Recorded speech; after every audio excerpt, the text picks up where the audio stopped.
નમસ્કાર, આપ જોઈ રહ્યા છો સ્પાર્ક ટુડે ન્યૂઝ. ગુજરાતમાં રાષ્ટ્ર વિરોધી આરોપીઓની તપાસ કરવા માટે મોટા આદેશ આપવામાં આવે છે.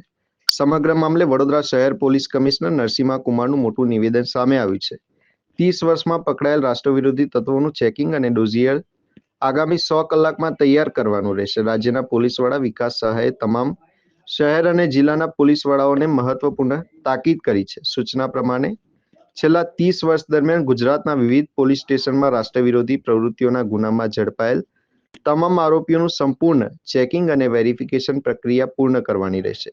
આ કાર્યવાહી અંતર્ગત દરેક આરોપી અંગેનું વિગતવાર ડોઝિયર તૈયાર કરવાનું રહેશે અને સમગ્ર પ્રક્રિયા આગામી 100 કલાકની સમયમર્યાદામાં પૂર્ણ કરવાની રહેશે. રાજ્ય સુરક્ષાને વધુ મજબૂત બનાવવા અને જૂના ગંભીર ગુનાઓનું પુનઃમૂલ્યાંકન કરવા માટે આ પગલું ખૂબ મહત્વપૂર્ણ ગણાય છે. પોલીસ વિભાગને અત્યાર સુધીના રેકોર્ડ તથા આરોપીઓના સંપર્કોની પણ વિસ્તૃત તપાસ કરવાનો નિર્દેશ આપવામાં આવ્યો છે. રાજ્ય સુરક્ષાની દ્રષ્ટિએ આ અભિયાન એક મોટા ક્લીનઅપ ડ્રાઈવ તરીકે જોવામાં આવી રહ્યું છે. 8 મહિના પહેલા અસામાજિક તત્વોની યાદી તૈયાર કરવામાં આવી હતી. ડીજીપી વિકાસ સહાયે માર્ચ 2025માં તમામ જિલ્લા પોલીસ વડાને તેમના જિલ્લામાં ગુનાહિત કામ કરતા અસામાજિક તત્વોની યાદી 100 કલાકમાં તૈયાર કરીને આપવા માટેની સૂચના આપી હતી.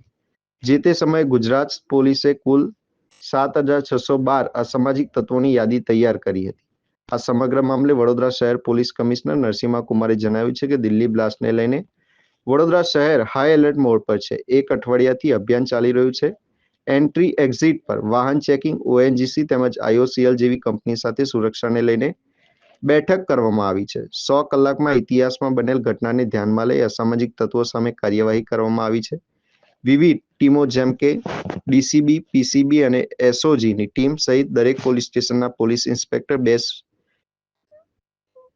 ઇન્સ્પેક્ટરને સૂચના આપવામાં આવી છે કે ડ્રગ્સ સામે કાર્યવાહી કરવામાં આવી છે. સાથે જ અસામાજિક તત્વોની પ્રવૃત્તિઓ પર પણ ધ્યાન રાખવામાં આવી રહ્યું છે. અસામાજિક તત્વો સામે નજર રાખી ગેરકાયદેસર દબાણો, વીજ જોડાણ અને અનધિકૃત નાણાકીય વ્યવહારની ખાસ તપાસ કરવામાં આવી રહી છે.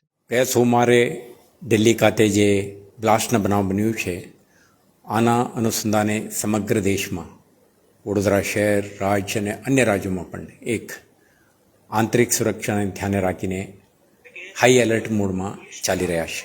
આજે છેલ્લા એક અઠવાડિયાથી કેટલાક દિવસોથી આપણે એક અભિયાન શરૂ કરી છે. સમગ્ર શહેરમાં આપણા ચેકપોસ્ટનું અલર્ટ, વ્હીકલ ચેકિંગ, અસામાજિક તત્વો, ક્રિમિનલ હિસ્ટ્રી ધરાવતા તત્વો પર ક્રેકડાઉન અને વાઇટલ ઇન્સ્ટોલેશન સિક્યુરિટીના ભાગરૂપે ONGC, IOCL, Reliance, GSFC, heavy water plant, airport, ઘણા બધા જગ્યાએ આપણે જોઈન્ટ સિક્યુરિટી ડ્રિલનું પણ આયોજન કર્યું છે. આજથી નેક્સ્ટ 100 અવર્સ માટે આપણે કાર્યરત બનીને શહેરમાં ઇતિહાસમાં બનેલ કોઈ ભાંગફોડ પ્રવૃત્તિના લગત કેસો, ફેક ઇન્ડિયન કરન્સી નોટના કેસો, ડ્રગ અને નશીલા પદાર્થોના હેરાફેરી સાથે સંકળાયેલ ઇસમો, હથિયાર ધારા હેઠળ અને અન્ય ગંભીર પ્રકારના ગુનાઓમાં સંડાયેલ ઇસમોના પ્રવૃત્તિ, આમના પ્રેઝન્ટ વેરઅબાઉટ્સ, આ અંગે પણ આપણે એક એક્સરસાઇઝ ચાલી રહ્યું છે.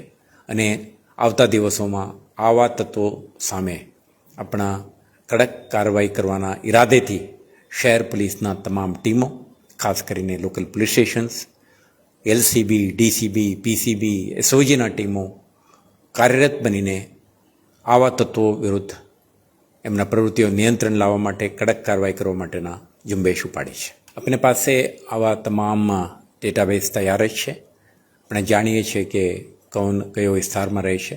આ એક્સરસાઇઝ દરમિયાન આપણે ખાસ કરીને આવા તત્વો ઉપર દરેક પ્રકારની એક સર્વેલન્સ, વેરિફિકેશન અને એમના જો એક્ટિવિટી ઉપર નિયંત્રણ રાખવા અંગેનો કાર્યવાહી થશે. અત્યારે સમગ્ર શહેરમાં હાઈ એલર્ટ છે. શહેરવાસીને અનુરોધ છે કે તમારા જે રહેણાંક વિસ્તાર, તમારા ઓફિસ કે બિઝનેસ એક્ટિવિટીના પ્રિમાઇસીસ કે જાહેર સ્થળોએ કોઈ વાંધાજનક પ્રવૃત્તિ કે કોઈ વસ્તુ જોવા મળે, તમે પોલીસને નજીકના પોલીસ સ્ટેશન, આઉટપોસ્ટ કે 112 ઉપર આપને જાણ કરો.